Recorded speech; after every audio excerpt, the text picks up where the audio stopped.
अरे नंदीबैल राजा, तुझ्या पण मनाला शलाकाताईचं अँकरिंग भावलं ना?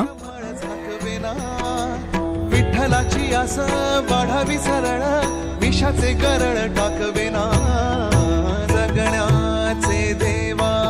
तर वारकऱ्यांच्या दिंडीला वाद्य कोणकोणती असतात? मला कमीत कमी 4 ते 5 वाद्य सांगणार कोणीतरी पाहिजे. कॉंग्रॅच्युलेशन्स, खूप छान वाटलं.